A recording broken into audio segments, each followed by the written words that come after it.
Hey, welcome listeners and viewers. Today, I have quite the treat for you today. We have the distinct honor and privilege today of having David Pere on the show. He is the founder from Military to Millionaire, and he's got an amazing story, not only from the military, but his transition out of the military to where he is today and some of the amazing things he's done in real estate and business growth.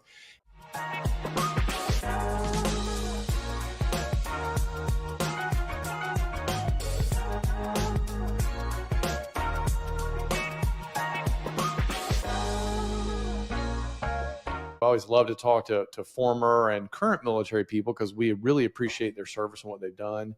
And without what they've done and what they stand for, we wouldn't have the opportunities that we have. So, special treat today. So, David, welcome to the show, man. Yeah, thanks for having me, Paul. Yeah. Well, so let's just dive in right away and bring everybody up to speed on your story. Tell us a little background. How did you get to where you are? And Yeah, it's a good question. I mean, there's a lot of pieces to that puzzle, but essentially, in 2015, I bought a duplex and I got hooked on real estate. I lived in one half, rented the other, and when I moved out and I got stationed elsewhere, that thing started paying me, and I was kind of hooked. So, at that point, I started saving up money, and I bought myself a 10 unit next, and then at this point, we've probably done 60 or 70 transactions, and I've got like 120 something doors, and then I've passively invested as well, not pass, I guess, as like the GP side for another close to 1,000 units in various properties. So controlling interest now, we just sold one, so two small apartment complexes. Then I've got a hotel, an RV park, and then a bunch of 1 to 4 unit properties. And then as more the syndication side, I've got a small ownership percentage in probably like 900 apartment units, 850 apartment units. And then we got a pretty good chunk of the GP on a 130 key hotel we just took down in Tennessee. And I look forward to hopefully hearing back today. Two of my partners flew out last night to meet with an owner on one of the Virgin Islands to talk about buying a bunch of bungalows. So we'll see how that goes. They're sleeping off. They're hanging out, but I just I got into real estate. I kept buying real estate, and along the way, I built a community helping service members and vets get into real estate. And between those two things, I was able to leave the military in 2021 after 13 years, and not have to take a job. yeah, well, that's pretty exciting stuff because that's a vision of a lot of military folks, right? When they finish up, they're like, "Hey, I want to leave and retire and not have to go get a second job." Yeah, no more GS positions or government contracting. Look in the mirror and report to the boss. Yeah, grow a beard. All right. So you threw a lot in a short period of time. So basically, your genesis into real estate was 2015. Now, is this something that you just kind of tripped into, or is this something you had been studying, thinking about, or whatever? I mean, you got this duplex, so most people don't just buy a duplex kind of happenstance. Yeah, I wanted to buy a house when I became a recruiter in 2013, and the typical story of people when they start to try to get into investing, a lot of people try to talk me out of it. And so I was always kind of liked the idea, but I didn't know how busy I'd be on recruiting duty. So I rented an apartment that was right around the corner from the office. And then in 2015, I was really just feeling like I was missing something. And a buddy of mine gave me the book Rich Dad Poor Dad on a disc so that I could listen to it while I was driving.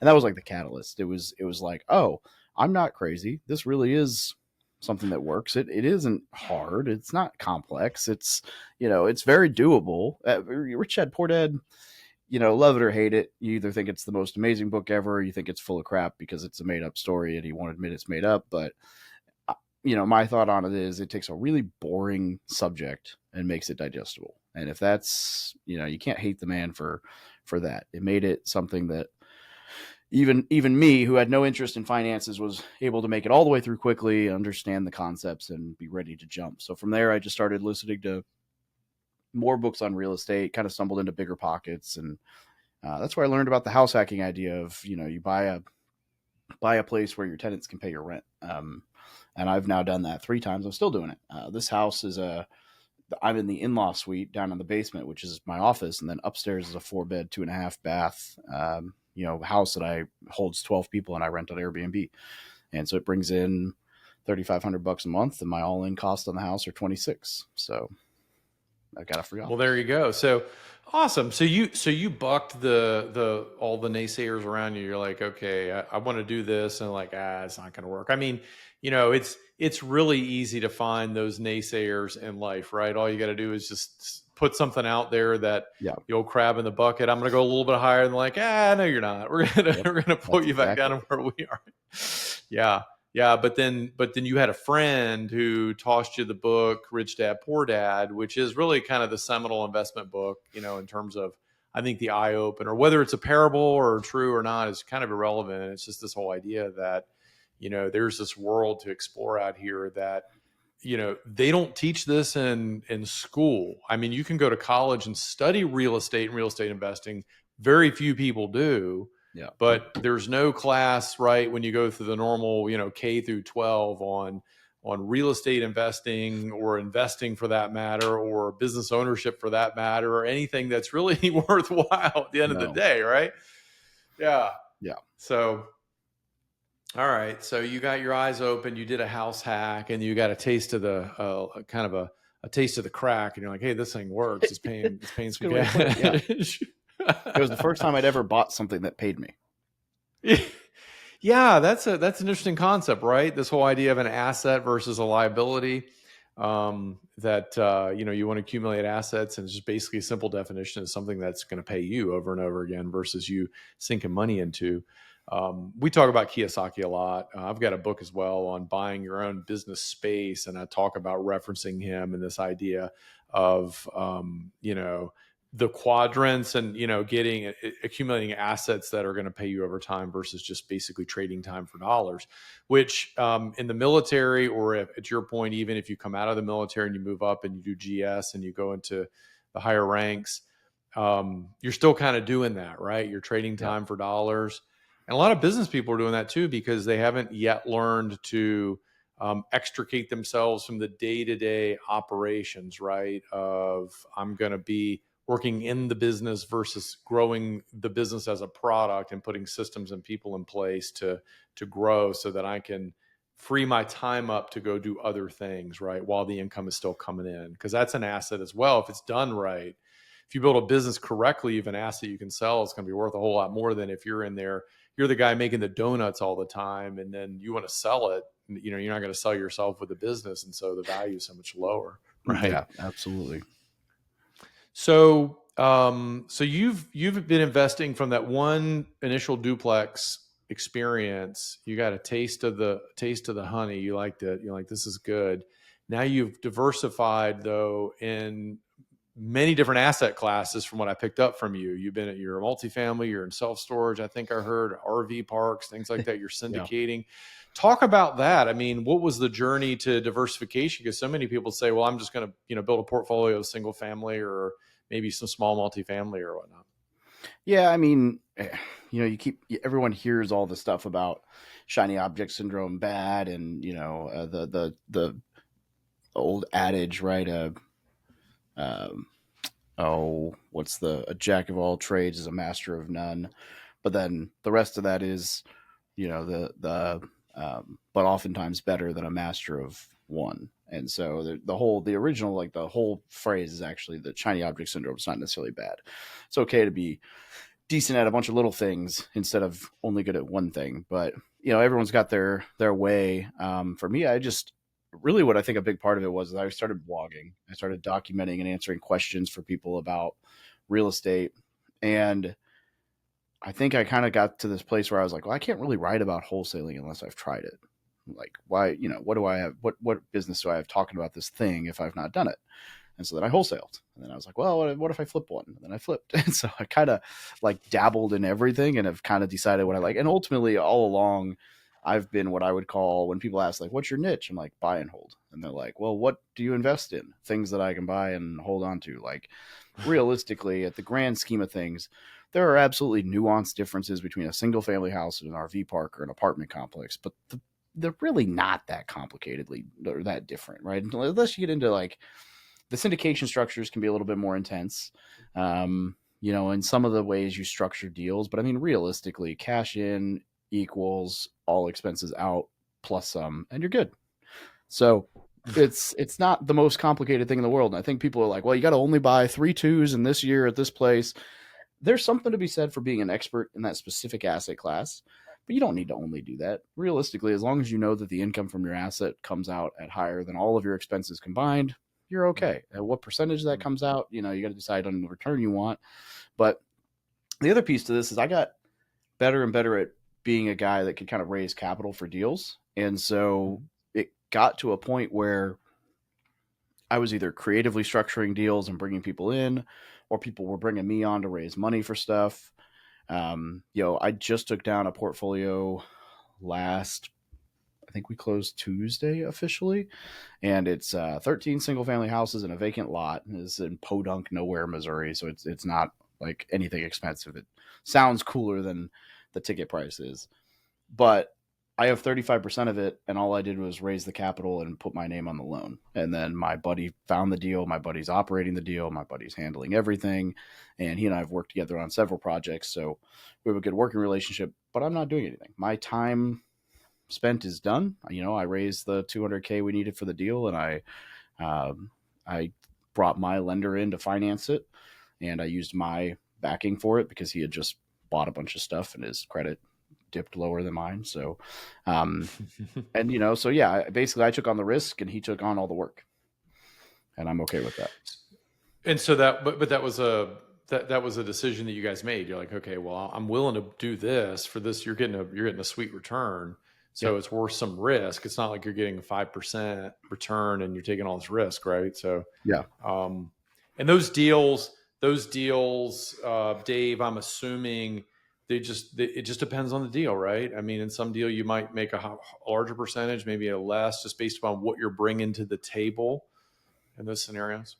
Yeah, some of them are based, some of them are based more specifically on the roles. Usually they're based on the roles you're going to have, right? So if there's 5 of us that raise capital for a deal and I raise 80% of it, I'm obviously going to get a bigger asset percentage for the piece of the GP that's towards the capital raising.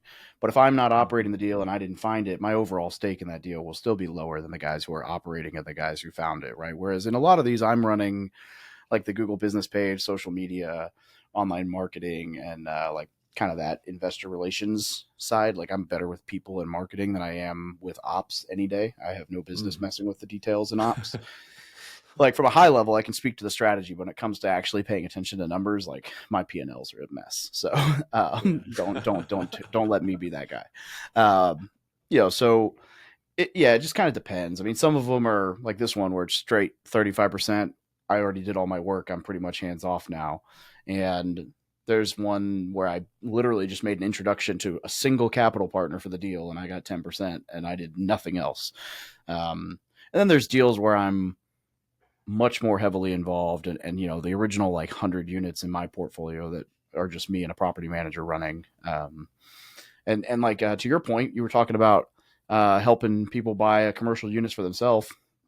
I'm looking at floor plans right now and hoping to write an offer today. I've been trying to buy a building downtown right off the square in Springfield, Missouri. And we've got one that I've been under contract on 2 in the past, and they both fell out, but this one feels good. Underpriced commercial tenant in the bottom, a single loft up top. The loft up top should be 2 lofts. The commercial space should be 2 spaces. The basement's totally unused, and I have a use for it, which most people can't figure out how to use a basement downtown. Well, at least in Springfield, the garages are too short to park. And because they were, this is a 1912 building, they weren't worried about cars. And there's not any parking elsewhere. So it's like, if I was going to try to use that as a parking space, it wouldn't work. If I was going to, so there's a lot of like big empty basements in town that nobody knows how to use. And I have a very unique idea that I want to put to test on one of them. So we're gonna see what happens. And I think that alone would probably be able to pay for the building. And so then I'm like, all right, well, I'm going to move in there as my office, rent out this unit, cash flow here. And so kind of playing the game. So it sounds like your journey has been one of sort of you kind of stretch, get out there a little bit, get some experience. You do this, and you like that. It kind of opens the door over here. You try that. You kind of learn about it. You get involved, and then over the course of this time since 2015, so we're 9 years later, right? You're continuing to expand, and your world has expanded in a lot of areas because you've seen success. You've been around people in the world in the space, and so your vision has expanded, right? And now you're like, because your vision's expanded, your activity, and then all these opportunities are just kind of filling in the void, the vacuum. Yeah. Yeah. It's, Could you have projected this? I mean, here's the big question, right? Because you help people transition from the military into financial independence, and when they get out, I mean, put yourself in their shoes, right? I mean, dialing the clock back. I mean, your vision was probably a lot smaller, right? I joke about the fact that when people are like, "What's your vision?" I'm like, "I don't know," and they're like, "You're supposed to know." I'm like, "I mean, I have one written out, but there's no way I could have predicted 5 years ago that I would be here. This would have exceeded what I expected, or what I visualized, or whatever, and it would have been a totally different route, right? Like, I wouldn't have been divorced, but I also would have had this, this, and this, or I wouldn't have had this, but I would have had, I mean, it would have been completely different. I probably wouldn't even live in this Mm. state, and so when I try to project forward, I'm like, I want this thing. And then I'm like, what's that going to look like? I don't know. I'm going to have a Porsche. There, we know that's what it's going to look like at some point. But Yeah. the Well, problem is that I that's a keep buying. requirement. Like I'm kind of a yes to the opportunity guy. If it looks good and I have the ability to do it, like why not? We'll learn something. And Yeah. it's for the most part, it's worked out well for me. Yeah. Well, I mean, the I think the big lesson there, and I want to get your perspective on maybe your big lessons in this process, kind of looking back. Um, the big lesson I take away, and I reflect on a lot, because I talk to a lot of people that are always wanting to start a business, but they haven't done it yet, and so many people want to try to figure everything out in advance before they take action. And my wife is always like, "Hey, I've had 6 businesses in my career," and my wife is always like, "Hey, just go make a mess, and we'll figure it out along the way. We'll clean it up. We'll figure out what works, what doesn't work." And but you can't steer a parked car, right? You don't No, learn anything when that's a you're good way to sitting put it. behind the wheel of that Porsche and it's sitting in the driveway. You got this car that you can drive 200 miles an hour. It's an amazing vehicle, but if you never put it in reverse and take it out of the driveway and start moving, you ain't never going to get 200. You ain't get 2 miles an hour, right? Yeah, I love that analogy. I am 100% going to use that because I'm talking about analysis paralysis with people all the time, and it's like, dude, your biggest, like, what, I try to look through the lens of like, what's the worst case scenario here, and obviously there's Mm-hmm. always things and black swans and whatever that you can't predict, but for the most part you can come to terms with. Most of the time it's, I lose everything associated with this deal. Okay, Mm-hmm. well, if I was okay with losing, I mean, I literally sat down when we bought the hotel and 2 apartments, me and 2 partners, all 1/3, all through 100K in it. And we sat down on a Zoom call and we said, "Hey, Hugh, if you lose 100 grand, what happens to your life?" "Well, I'd be frustrated." "Okay." "John, what about you?" "Yeah, I'd be frustrated." "Okay. Well, me too. But none of us would die. None of us would be homeless. None of us would lose our home. So if our biggest fear is what happens if this goes wrong, well, we just answered our question. We are Right. frustrated. Okay. What's the upside?" And then we bought it. So, Well, that's the same concept, Dave, that applies to, like, people are afraid to ask. I had somebody early in my life said, "Look, you have to ask to GET, and if you don't ask, you'll never get." And I guarantee you that if you can ask a lot and you might not get what you want, but I guarantee you if you don't ask, you'll never get what you want. And if it's you true. ask enough, you'd be surprised at what you might get, right? Yeah. Yeah. I mean, absolutely agreed. So talk to me about some of the lessons looking back, some of the experiences now that you can look back and say, okay, I've taken this road that I didn't imagine, I didn't envision. So the next 5 or 10 are going to be pretty crazy too, I can imagine. But what have you learned? If there's 1 or 2 or 3 major takeaways just on reflection that said, okay, I was this guy in the military, had a successful military career, could have stayed in, could have kept going, but I was inspired to move out. And now I'm talking to other people or maybe other entrepreneurs that are wanting to get into real estate, but it's not really even real estate specific. It's just, it's this quantum leap to break out of what you were doing for so long to do something new that has become, and you couldn't predict that. You didn't know you'd be at this level and be as successful as you are. But you would definitely be in a different place than you were, right? Yeah. Yes. Yes. I mean, I have a cool sports car right now, but no money. So I'd rather have money and no cool sports car.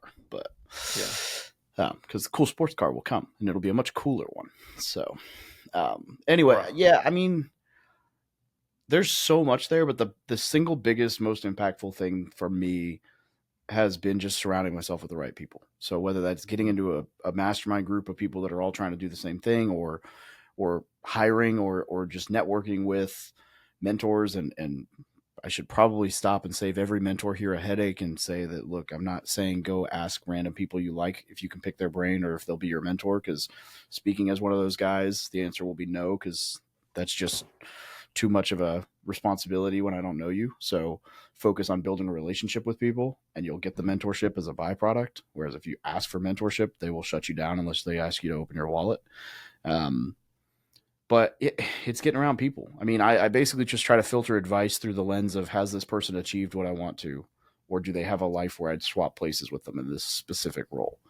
Um, Best example I can give of that is, your mom loves you. She wants what's best for you. But if you wanted to be a UFC fighter, you probably wouldn't ask her for help. You'd probably ask a coach who's into striking and jujitsu and whatever. For whatever reason, we get into real estate investing. And instead of asking David Osborne, who's worth $250 million, mainly from real estate, you ask somebody who's never owned a rental property because, well, they're my mom or my dad or my uncle. So they should love me and they should know what's best for me. Wanting what's best for you and knowing what to do to get it are two totally different things. So find the people, listen to your mom about how to be a good mom if she was a great mom. Don't listen to her about how to build a real estate empire if she hasn't built a real estate empire. Your mom's Barbara Cochran. Okay, cool. But if not, like, probably the wrong person. And so I think that's been the most impactful thing for me, because I'm a people pleaser. I love people, and it was very hard for me to like take it. I used to take advice from everybody. And Mm. when this really, really, really, really sunk home for me was actually going through the divorce. I realized very quickly, if I was talked to my friends who had been divorced about what was going on, I'd be convinced to get divorced. And if I talked to my friends who'd been married for 40 years about what was going on, I'd be convinced about how to make it work. And so I was like, I should probably pick which people I talk to about this for advice based on which outcome I actually want. Yeah, I mean that's a very. I mean, I think you nailed it. I mean, we go through life with.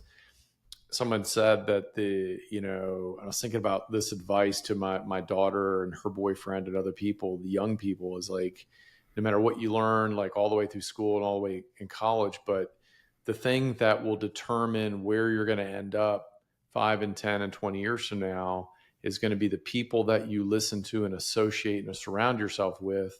And that includes the books you read and people you listen to. Even if you don't have a one-on-one relationship with them yet, maybe you're at a level where they don't know who you are, but you can still learn from them if, to your point, they're in life where you want to be. But just to have friends for friends' sake because you like each other, that's fine. But really, if you're not surrounding yourself with people that are stretching you and growing you to the next level, then you're not going to get there. I mean, how do you improve your tennis game or your golf game? You play with people at a higher level. You don't play with people at a lower level so you feel good about beating them all the time, right? True. You want to win, and I mean, what game are you playing in life? It's not about ego. It's about how can I grow to become. And then one day you'll be that guy that, as you said, people will want. They'll want you to mentor them, but only if you've grown Yeah. through the wisdom and association of other people. Yep. I absolutely agree. Yeah. And I guess the only other thing I'd say is, the military benefits are huge. So instead of falling into the trap of listening to other service members and vets who are whining about how much they get paid or don't get paid and don't understand the way their taxes are saved or set up to save them an enormous amount of money. Listen to people who've done well. Use your VA loan. Like, the military benefits are unmatched. They're phenomenal. Yeah. So take advantage of Yeah. them. Yeah, those VA loans, man, they can talk about house hacking, getting homes with zero money down, and then leasing it out and Absolute buying best another one, no mortgage money product in the down. entire world. There's Oh nothing my that gosh, compares with it. it's crazy. Yeah, it's crazy for sure. Well, David, how can people get up with you if they want to learn of military, or do you have some resources that people can say, hey, this guy's really he's an action guy? Because I mean, look what he's done in 9 short years, and I want to learn from him. How do they get in contact with you? Oh man, you're right. It has been 9 years. Woo, man, I'm getting old. Ah, Um, so I would say if they go to thebestpodcastguest.com, because that's the most easy to remember link. Um, and again, that's thebestpodcastguest.com. They can find a spot where they can download a free copy of my book, which is basically like, it's an actual book. It's, close to 300 pages. I always say this because I hate on all the people who write like a quote unquote book, 254 pages. So, all the people who write like a 40-page book that's just a sales pitch, and then they're like, I'll give you my free book. It's like, yeah, of course you will, because it's your funnel. This is an actual book that I wrote with all the things I wish I'd known when I joined the military. Consequently, you have to give me your email address to get the book, which means you'll also still end up in my funnel. Win-win.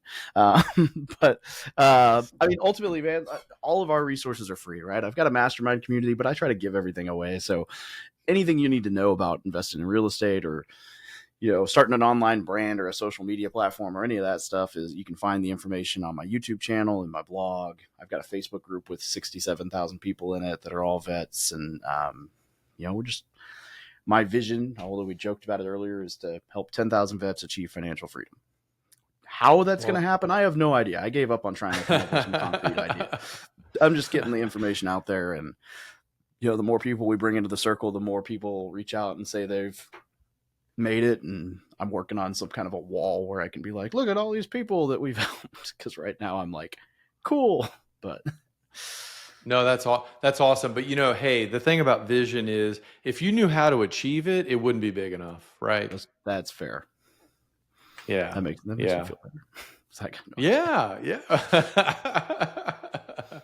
You'll find your way there. Well, Dave, look, it's been awesome to have you on. I'll get all the stuff in the show notes, and I think a lot of our current and former military clients and listeners will really, really appreciate the fact that that you were able to take these actions and make things happen. Because the listeners of this show, our clients, they are people of action, and they want to get to that next level. So kudos to you for doing it, and continue to lead and to make all your resources available for these guys and gals to be a part of. Paul, I appreciate it. Thanks for having me on as a guest. Yeah, man, absolutely. Have a phenomenal holiday weekend. You too. You bet.